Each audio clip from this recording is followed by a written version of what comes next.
Hello everyone, welcome to Sheela Kali home page. எல்லாரும் எப்படி இருக்கீங்க? அனைவருக்கும் இனிய தமிழ் புத்தாண்டு நல்வாழ்த்துக்கள். இந்த வருஷம் எல்லாருக்கும் எல்லா நன்மைகளும் கிடைக்கணும் அப்படின்னு சொல்லி இறைவன் கிட்ட ப்ரே பண்ணிக்கிறேன். இப்போ வாங்க நம்ம வீடியோக்குள்ள போகலாம். புத்தாண்டு அப்படின்னு உடனே சைல்ட்ஹுட் மெமரிஸ் தான் ஞாபகம் வருது. ஏன்னா புத்தாண்டுக்கெல்லாம் சின்ன வயசுல பாத்தீங்கன்னா அம்மா முத நாளே சுவாமி ரூம்ல எல்லா அலங்காரமும் பண்ணி ரெடி பண்ணி வச்சிடுவாங்க. நாங்களும் கூடவே ஆர்வமா நீங்க என்ன பண்றாங்கன்னு வேடிக்கையும் பார்ப்போம். சம்டைம்ஸ் ஏதாவது எங்களால முடிஞ்ச ஹெல்ப்புமே பண்ணுவோம். நெக்ஸ்ட் டே மார்னிங் வந்து காலையில ஆளுக்கு முன்னாடி அம்மாவே எழுந்து எல்லாமே ரெடி பண்ணிட்டு பெட்ல இருந்தே எங்களை கண்ணை மூடிட்டு கொண்டு போய் சுவாமி ரூம்ல நிப்பாட்டி சுவாமியை பார்க்க வைப்பாங்க. அதெல்லாம் உண்மையாவே ஒரு கோல்டன் மெமரிஸ் தாங்க. இப்பெல்லாம் நான் அப்படியா இருக்கு சொல்லுங்க?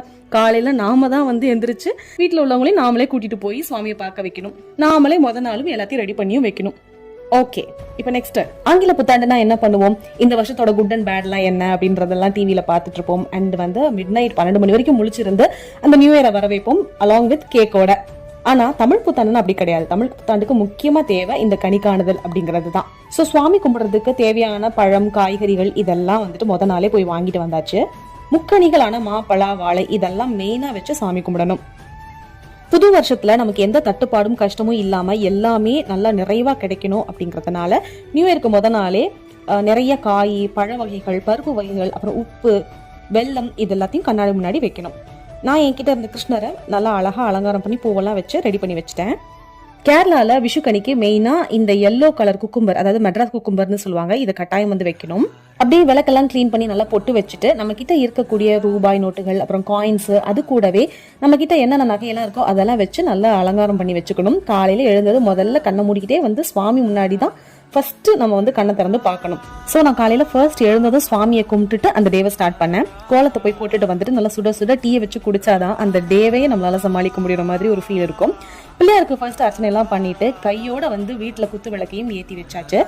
அடுத்து கடகடன்னு வந்து பிரேக்ஃபாஸ்ட் செய்ய ஸ்டார்ட் பண்ணிட்டேன். வெண்பொங்கலும் தேங்காய் சட்னியும் ரெடி பண்ணிட்டேன். இது கூடவே சுவாமிக்கு நெய்வேத்தியமா வைக்கிறதுக்கு ரவை கேசரியும் செஞ்சுட்டு நல்ல நேரம் வந்த உடனே சுவாமிக்கு மார்னிங்கே வந்து சிம்பிளா ஒரு பூஜை பண்ணி சுவாமியை கும்பிட்டாச்சு. வீட்டில் பூஜை பண்ணி சுவாமி கும்பிட்டு முடிச்சதுக்கு அப்புறமா எல்லாருக்கும் வந்துட்டு பிரேக்ஃபாஸ்ட் கொடுத்துட்டு நானுமே வந்துட்டு பிரேக்ஃபாஸ்ட்டை ஃபினிஷ் பண்ணிட்டு கொஞ்சம் ரிலாக்ஸாக டிவி பார்க்கலாமே அப்படின்னு கொஞ்சம் நேரம் உட்காந்துருந்தேன். டிவியில் வந்து பட்டிமன்றம் ஓடிட்டு இருந்தது. பட்டிமன்றம் பார்த்ததுல டைம் பாஸ் ஆனதே தெரியல. ஏன் அப்படின்னா வீட்டில் இருக்கிற மருமகள் விசஸ் வேலைக்கு போகிற மருமகள் அப்படிங்கிற தலைப்பில் வந்து டாபிக் போயிட்டு இருந்தது. அது கொஞ்சம் இன்ட்ரெஸ்டிங்காக இருந்தது கேட்கறதுக்கு. ஸோ அதை பார்த்து அப்படி ரிலாக்ஸ் பண்ணிட்டே கொஞ்சம் நேரம் டைம் பாஸ் பண்ணிட்டேன். ஆஃப்டர்நூன் போல் என்னோட ஹஸ்பண்ட் வந்து இந்த கொன்னம் பூவோட வீட்டுக்கு வந்தாரு.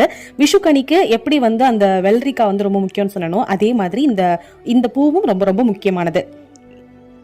அவர் கொண்டு வந்த அந்த பூவை சுவாமிக்கு வச்சுட்டு நல்லா அழகா பார்த்து ரசிச்சுட்டே இருந்தேன். அடுத்து லஞ்ச் வந்துட்டு செய்யறதுக்கு ஸ்டார்ட் பண்ணேன். சிம்பிளா சாதம் வச்சுட்டு அது கூடவே சாம்பார், அவியல், எரிசேரி, மோர் குழம்பு, அதுக்கப்புறம் பாத்தீங்கன்னா கேரளா ஸ்பெஷல் அடைப்பிரதமன் பாயாசம், அதுக்கப்புறம் வடை, இதெல்லாம் செஞ்சு வச்சு சுவாமியை வந்து கும்பிட்டோம். இந்த அடைப்பிரதமன் பாயாசம் வந்து வேற லெவல் டேஸ்ட்ல இருக்குங்க. சின்ன வயசுல எல்லாம் அடைப்பிரதமன் பாயாசம் செஞ்சாங்கன்னா ஸ்கூலுக்கு போகும்போது நான் என்னோட டீச்சருக்கு வேணும், என்னோட ஃப்ரெண்ட்ஸுக்குலாம் வேணும்னு சொல்லி டப்பா டப்பாவா வாங்கிட்டு கொண்டு போய் கொடுப்பேன். எல்லாரும் சாப்பிட்டு டேஸ்ட் டிஃப்ரெண்டா இருக்கு, நல்லா இருக்கு அப்படின்னு சொல்லுவாங்க.